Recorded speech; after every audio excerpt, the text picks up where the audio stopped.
Tuning into the online broadcast network, AFTERBUZZ TV. Over 20 million weekly downloads in over 150 countries, and your number one source for after-show entertainment.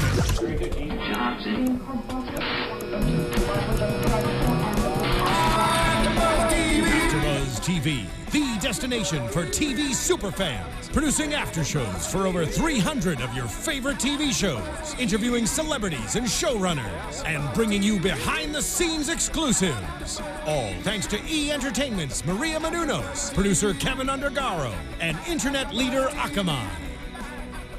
Now, let the buzz begin!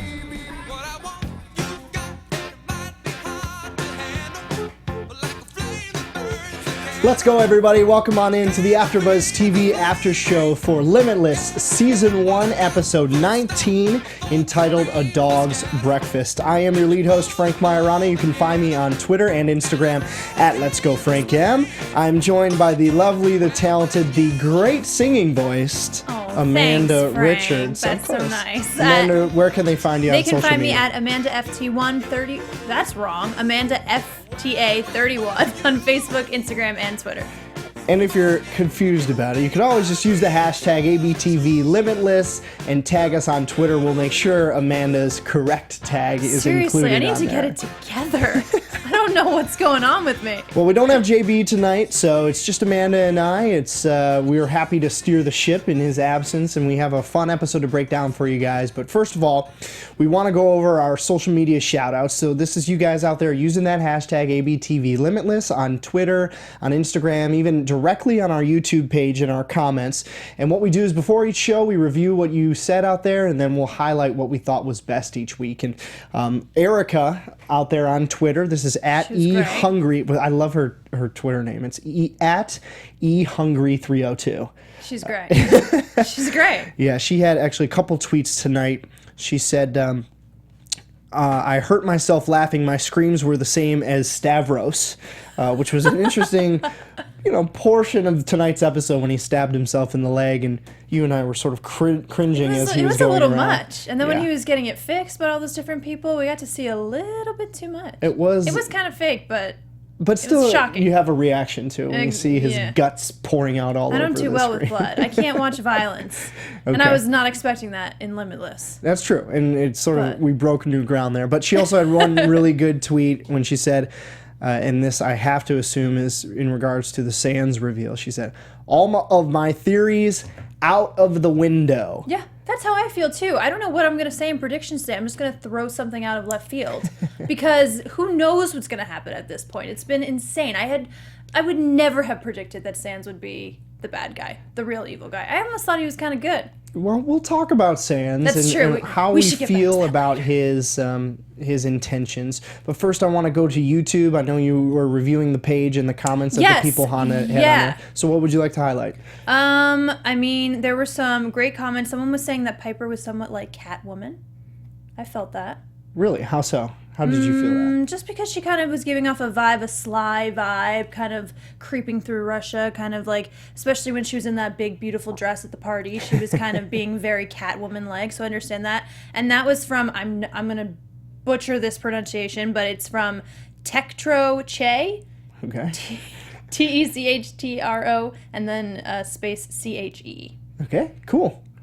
And yeah, I mean, there were a bunch of other things. People just kind of saying they weren't too happy with Brian's family, and basically a lot of stuff that we were talking about last week, and how Maura, is going to have to basically smooth him over. How some people thought that was a good idea, some people thought that wasn't a good idea, and it kind of just continued our conversation from last week. Interesting. Very cool. We appreciate all the comments out there, guys. Thank you, guys. Please be sure to subscribe to us on iTunes and leave us a review on the iTunes page. That really helps the exposure for our show and lets us know that you're appreciating it out there, and we want us to keep coming back and doing more. So I really appreciate you guys all doing that. And before we get into the episode breakdown, I want to highlight one other show that's launching here at AfterBuzz. It's The Tomorrow Show. So if you're at all curious about a celebrity's fiancé's midlife crisis, or enjoy hearing stories about behind the scenes of Hollywood, just amused by old TV and movie references, then you'll love The Tomorrow Show with Kevin Undergaro. He's AfterBuzz's TV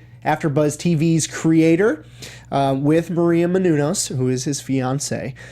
So Kevin hosts along with AfterBuzzer co-host Roxy Stryer, Ashley Daniels, and others for all the insanity. You can watch live on Monday and Thursday nights, 7 to 9 p.m. Pacific time on thetomorrowshow.com, or subscribe and download free on iTunes. So go to thetomorrowshow.com for more information.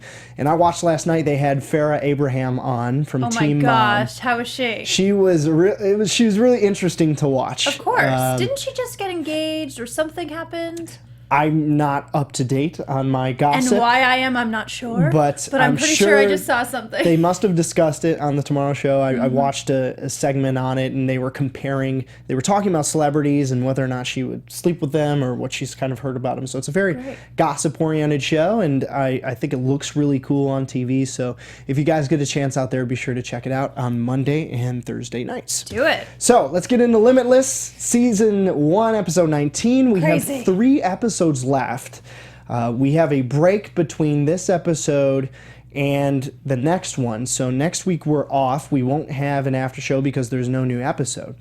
But it really upped the ante for me, I think. That the last 10 minutes of this episode were the most interesting for me.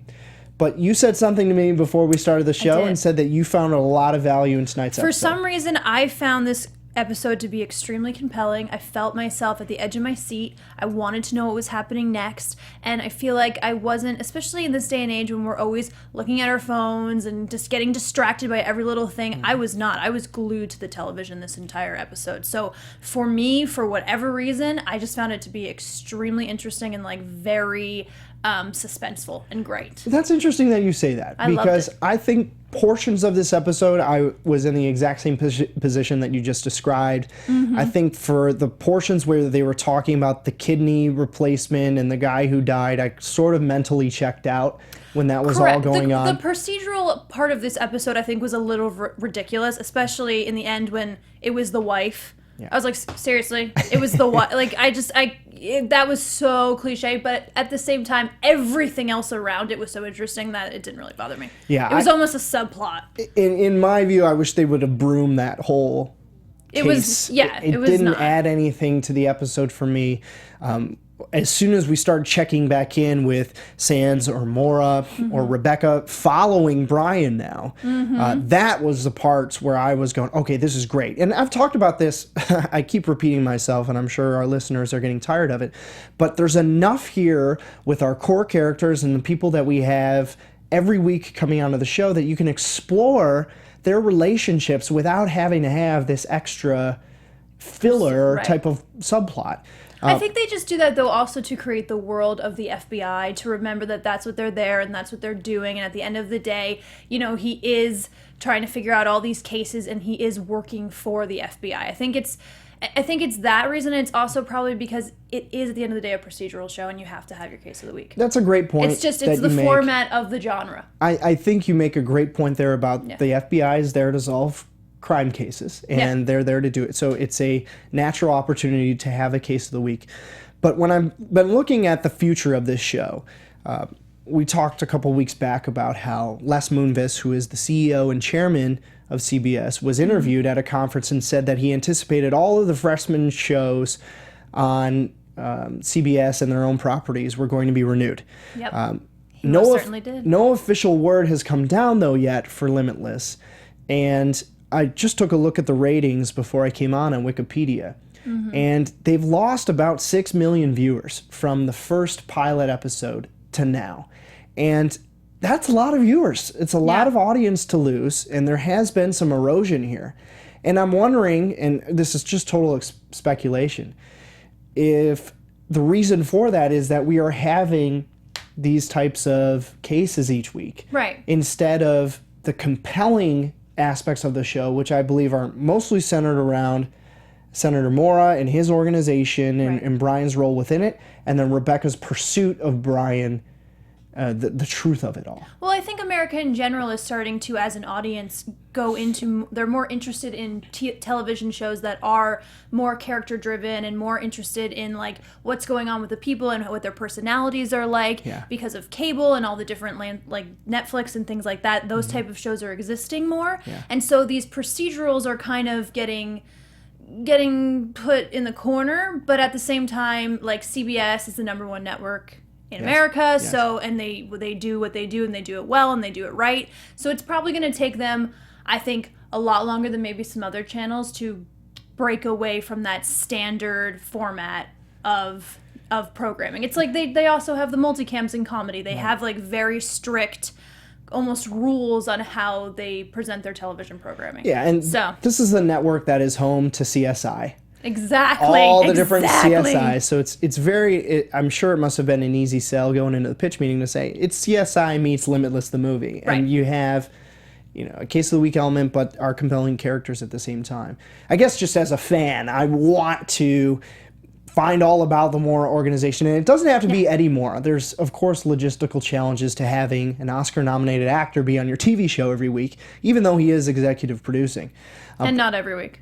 And not every week. We wish it was every week. But that's what I'm saying, though. So it's hard to have him on every week. Right. But there's enough, like with Sands, obviously now, to explore those characters. And so let's just get into Mr. Sands and the great reveal at the end of the episode. I love it. You love it. Because he's such a brilliant actor, and to give him so much more to do and so much more to play with is just so interesting and amazing to me. Like, I never would have guessed it. So that was great, and then also I think it's perfect for him. Like, I'm excited. Like, I like the character of Sands. I want to see what he's going to end up doing. Yeah, it's nice to see so him great. in a position of power now. So we learned about him in the comic book episode, about his past and how he eventually came to this position to be Mora's subordinate. Right. And now, I loved that shot of him being in a conference room with glass windows and you can see the city, and he pops open a box with 8 NZT pills in it. He's like the master villain. It's great. It's wonderful. I'm so excited. Yeah, and in the initial episodes of this show, JB and I were talking about the show needs a real villain.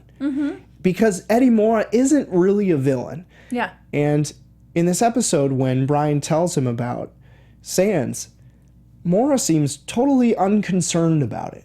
Which is weird. Yeah, that's There's what I'm something asking behind about. that. There's something behind that. I mean, I think there's something he knows that maybe Brian doesn't know or Sands doesn't even know. Like, maybe he has some access to more NZT, or he's going to be able to get it away from Sands. He's going to get someone better to work for him, because he wouldn't be that calm, cool, and collected if there wasn't something going on underneath. Yeah, he seems to be focused on the grander picture. He talked about with Brian that he is already looking past the presidency, which is crazy talk, because it doesn't get any bigger than that. You're the leader of the free world when you win the presidency. And I love this is happening when we have a real presidential election going on. I thought the same crazy. thing. That's a great point. I would rather have Eddie Mora, I think. But anyway, sorry. Well, we don't know what his policies are. Not to talk about politics. We don't know what Mora's policies are. And I'd be pretty scared to have Mora running, knowing the things we know about him now, if he was running in real life. Yeah, okay. But we wouldn't know that if he was running in real life. We know everything about Trump and Clinton and Sanders and Cruz and all of them. We don't know a whole lot about Eddie Mora what his intentions are. That's true. So, but why we're talking about this, I don't know. Exactly. Well, you brought it up, so I'm blaming you. I did. But this is going to propel the show forward in these last 3 episodes. There's 3 episodes left now. The season premiere they have announced will be on April 26th. So we're going to have an episode, and then there's going to be a week break, and then another episode, and then the finale. So there's going to be, I feel like, a real epic finish to this season. Absolutely. And this Sands information really just flipped everything on its lid. It was great. I'm so excited to see what happens with him, because he really is such a bad guy. What does and he it was want, interesting though? because he was always so much smarter, I felt, than Eddie Mora. He seemed to be like the real backbone of what was going on, and you could tell he was evil. So I don't know why we didn't think of it. It just seemed he was so unassuming. It's a real shock, and I think the creators and the writers have done a great job in leading us in one direction and then taking us in another. Because at the end of the last episode, we saw Sands get the picture of Piper and Brian being together in Russia, and so we automatically assumed, well, now Mora knows. Yep. And so when Brian goes in to talk with him and confess it, Mora's surprised by it. Yeah. Or so we think. I think that was genuine. I really do.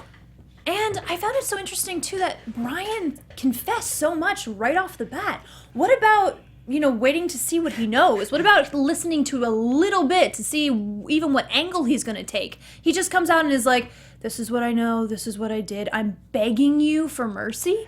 I think... come on! I think where that comes from is Brian knows who he's dealing with. Right. A guy who knows everything.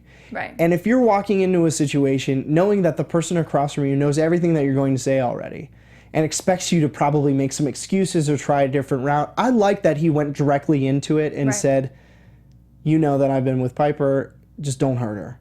Yeah. And I guess that's love, too. Wah, wah.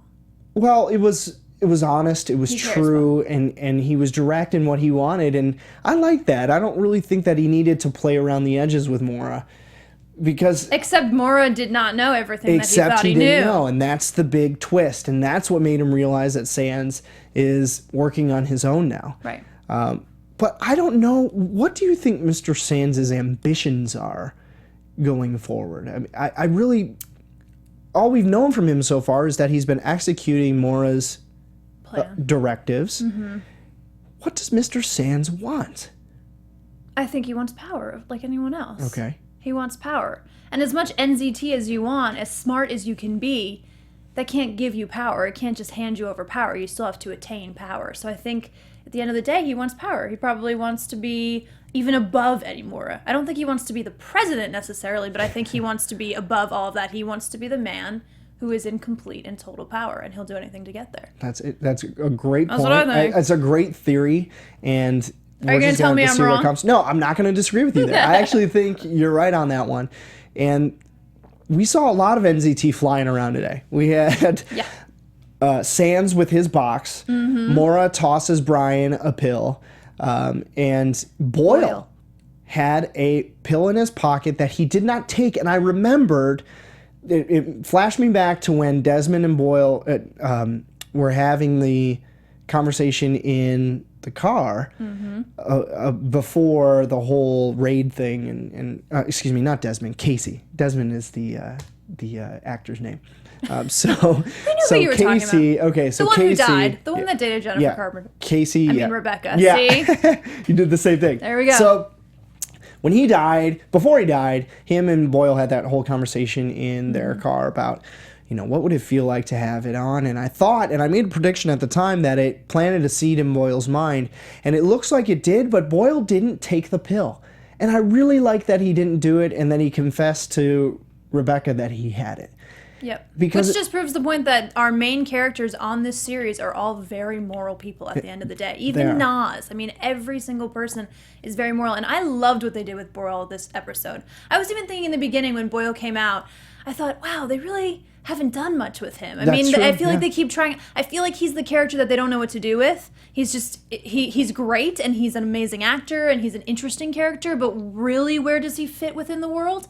And this episode showed exactly where he fits. He's going to be that guy. He's really close to Rebecca. He's really honest with Rebecca, and he also is the guy that kind of, at the end of the day, wants to get in on this NZT and has some like moral issues, but always ends up doing the right thing. Yeah, and to further your point, to this point so far in the season, he's mostly been the state the facts guy. Yep. Right? Boyle shows up, he tells you the details of the scene.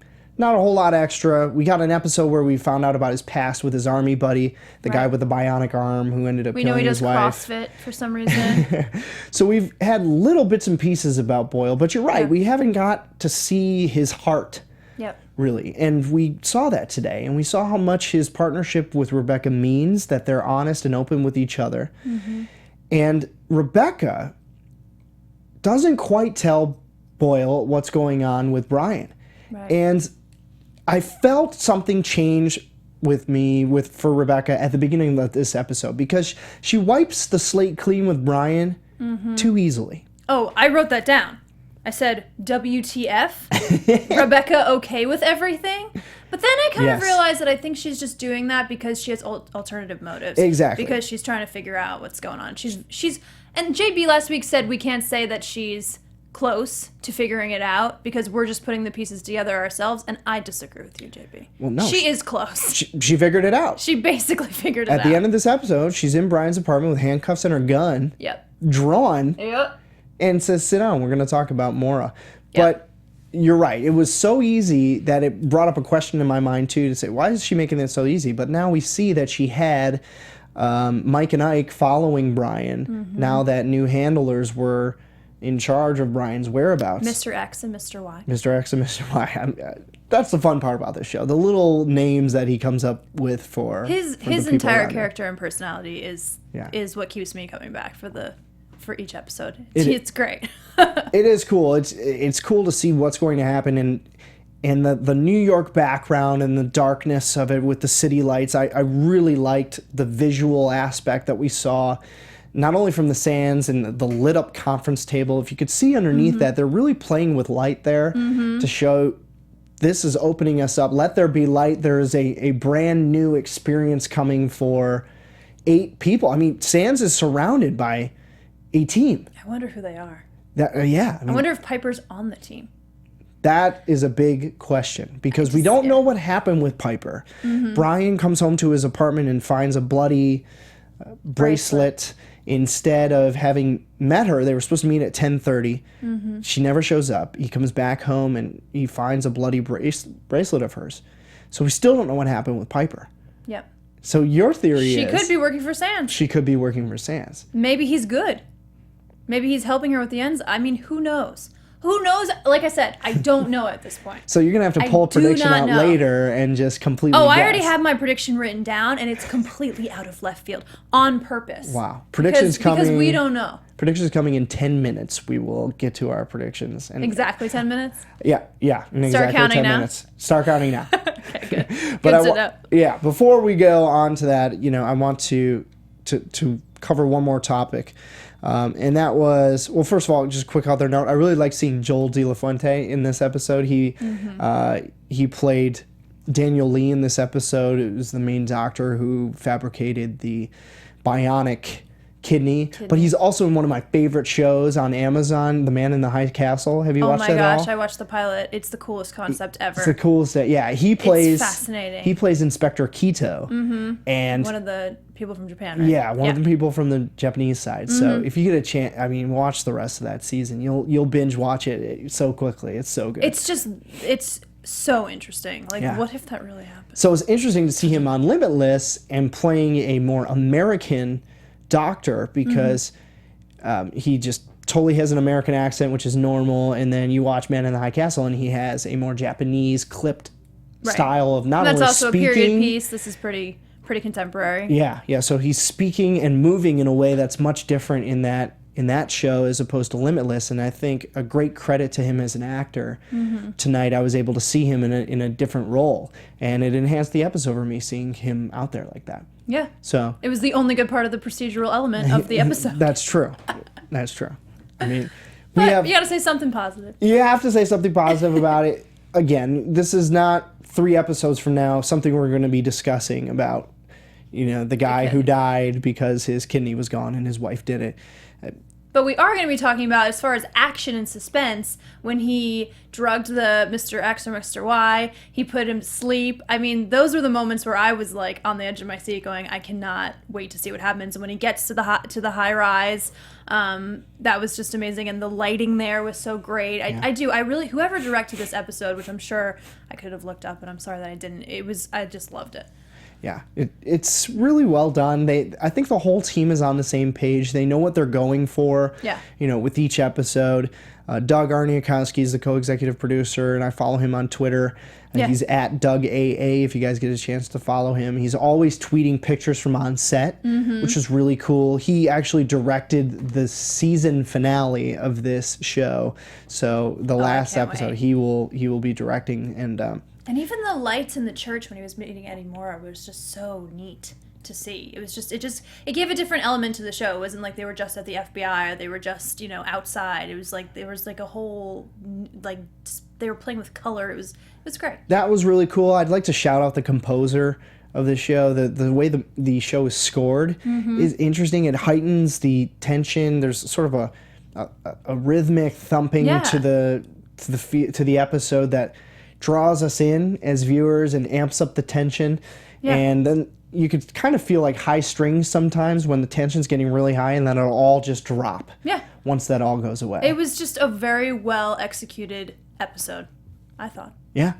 And it was foreshadowed for Rebecca's final action at the end of the episode with a quote that she said at the beginning, which is, "I'm not going to let this go." And she said this to Mike and Ike following Brian around to figure out what the connection was between Sans, Maura, and Brian. And she said, "I'm not going to let this go." And so I knew that that was a big foreshadowing moment. Didn't know it was going to happen at the end of this episode, but I thought there's no way that she is going to have a conflict here. And so Rebecca is in Brian's apartment. I'm assuming that's where we are going to pick up next week, or 2 weeks from now. What do you think he's going to tell her? Well, with the way he confessed to Maura today, he might just confess it all. Who knows? Yeah. Maybe he'll tell her about Piper. I don't know. I think he'll hold back on Piper. And by the way, the name of the Limitless composer is Paul Leonard Morgan. He has been composing all season, and he has done a great job, so I want to give him a shout-out there. Yeah. And a thank you to Steve in the back in our production for pulling that off for us quickly. Steve. Thank you, Steve.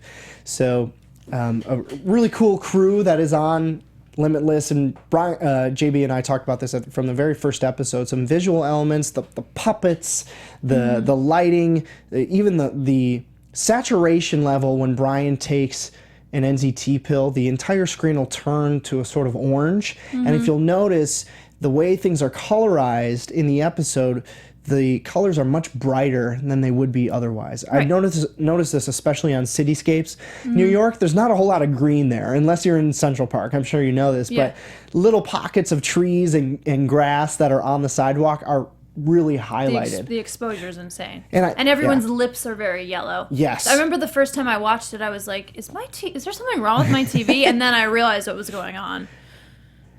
I also love that they had the Bruntouchables again. Yes. That whole group of people. Like, I love that little twist. And that is an actual shirt that they are selling. Really? You can buy a Bruntouchables shirt. Why have we not gotten them? And why have we not worn them? That's a great question. On the after show. I'm going to reach out to Doug, because him and I have messaged on Twitter. I've wanted to get him on the show, but we tape so late, and so it's 1 a.m. for him in New York, and he's just like, man, I don't... Too much. Don't stay up that late, so I'll have to reach out to him and see if we can get a couple shirts and wear them on the show. Because those were really cool, and I remember the episode that was called the Bruntouchables. Yeah. And that was so much fun that he had, shirts actually made. So you can go out there and buy a Bruntouchables shirt. Everyone should do that. I'm definitely going to. CBS.com. This show would be so much fun to work on. Yeah. Oh, yeah. You can tell they have a great time producing the show, acting in it. I think a lot of times Jennifer Carpenter and Jake McDorman aren't right on the edge of laughing. And I think that's when it's the most fun. Yeah. Not when you've laughed so much that you're holding yourself down as an actor. Yeah. And you have to push past the comedic parts. Yeah. I know this for myself, being in acting class in college, when something was so funny that you'd break and you'd laugh with your scene partner, eventually you'd have to pull yourself down mentally and just like focus and drive through it so that you kind of lose the humor a bit. I think the talent of these these actors, is that they don't go far over the line, that you can see they're right before the laugh. Yeah. Right? Especially today when he said something like, and you men and women. And she was like, oh my God. Like, I was like, that was a real moment. Yeah. Maybe I'm completely wrong, but I feel like that was a real moment. That was not acting. She was like, she probably really said something, and she was like, oh my God. Well, I think that's part of what makes a great and lively show, is those organic improvisational moments. Right. Right? So something that's not in the script, but that just came to you as an actor in the moment, always tends to be really funny. You'll notice this in commercials. Commercial actors will have a script, but then they'll be encouraged to play with it. Exactly. And so sometimes they'll add a little button at the end of commercials that was completely of their own creation. And I think it's always the best. And if you ever go to an improv show, if you go to a UCB show or anything like that, I always tell people, I'm like, 87% of it is kind of just, decent, but it's those moments that are of true improv that are hysterical that you live for. Like, it's almost more fun than watching that's why people love it so much. It's more fun than watching like a written piece sometimes, because it's so organic that it just makes it an absolutely amazing experience. So you'll watch a 3-hour show to maybe get 5 or 6 moments of like absolute comedy. Yeah. And we saw some tonight. So really cool. Let's move in. It's been 10 minutes. Let's move into our final segment of the show, which is predictions for the weeks and the end of the season to come. Only 3 more. I can't believe it. Your AFTERBUZZ TV predictions. So, I know you have your off-the-wall prediction, but I want to get your opinion on something first that I wrote down, which is Maura says at the end of his conversation with Brian that he's more concerned with not who's controlling this world, but who is going to build the next one. What did that mean to you? To me, I think it just meant... I mean, he is going above and beyond, and when he's on NZT, I think he's maybe talking about what if the world was on NZT, or what if the world had a portion of NZT. So I think he's thinking about the world not the way it is now, but in a way where people are really using more of their brains. People are more conscious of the world around them, and so possibly it could be I'm thinking of things where, you know, we have like flying things around, you know, going around buildings, and those like real futuristic things. He's thinking maybe that can happen in the next 10 years. If I can be on NZT, if I could get even, you know, a quarter of a pill out there to a specific group of people, and then maybe get it to be on the market one day, you know, controlled or whatever, he wants to see what that could do for society and where it's going. That would be crazy interesting. I wish that was real. It probably is. It could be. Something somewhere. like it is probably real. All right, so hit us with your big prediction. So my big prediction is huge. I think Brian's sister is on Sans team. Bam. No. That's what I think. No. Yes. The little rat? Mm-hmm. Rachel? Exactly. She's a little rat.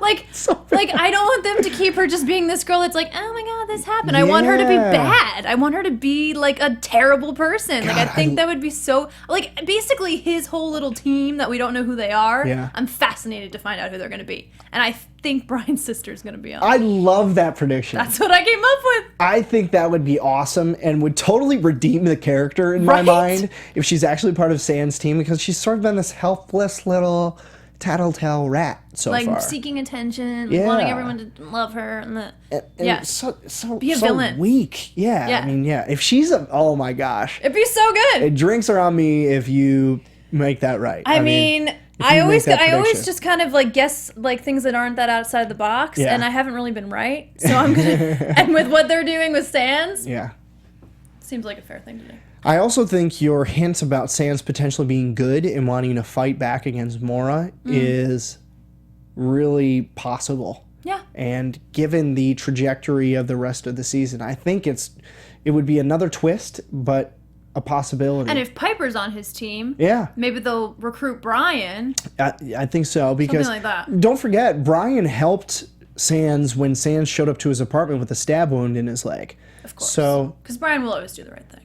Brian will always do the right thing, but I think that also enhanced their friendship, for lack of a better word, so that I don't think Sans is going to come after Brian in a negative way. Right. I think that if I'm predicting, I'm predicting that exactly what you just said. Sans will try and recruit Brian to be on his team and fight back against Maura. Right. Because Piper will be there, but Piper is going to be on the team too. And so then you're going to set Rebecca. up...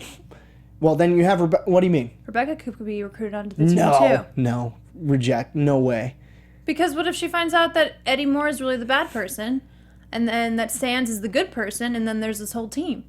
I understand your thought process. I do not think it's possible, because we've already had that episode where Sans offered her a job, and she turned it down and said, "No way, I'm going to find out about you and what your, what your connection is to Maura." Okay. I just don't see that one. I'm sorry. No, that's fine. I still think I'm right. But I think I'm going to you're- fight you to the death Well, on this one okay, because well- I think I'm right. Well, we've got just saying. 3 more episodes to find out what's coming for the end of the season. Remember, guys, we will not be here next week because there's no new episode, but we will be here in 2 weeks. Amanda, final thoughts before we close it out tonight? I love this episode. I think it might have been my favorite episode of the season. I think I'm getting cocky tonight. I don't know why. You've made some great points I've tonight. made some really bold points. That's right. And I'm just going to keep going with it. I think it was my favorite episode. Awesome. It made me inspired. Well, cool. Well, I'm glad you are inspired.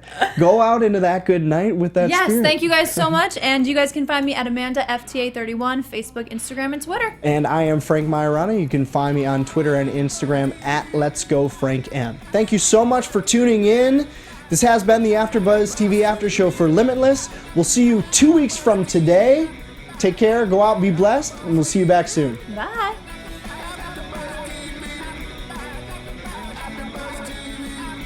From executive producers Maria Menounos, Kevin Undergaro, Phil Svitek, and the entire AfterBuzz TV staff, we would like to thank you for listening to the AfterBuzz TV network. To watch or listen to other after shows and post comments or questions, be sure to visit AfterBuzzTV.com. I'm Sir Richard Wentworth, and this has been a presentation of AfterBuzz TV. Buzz you later. The views expressed herein are those of the hosts only and do not necessarily reflect the views of AfterBuzz TV or its owners or principals.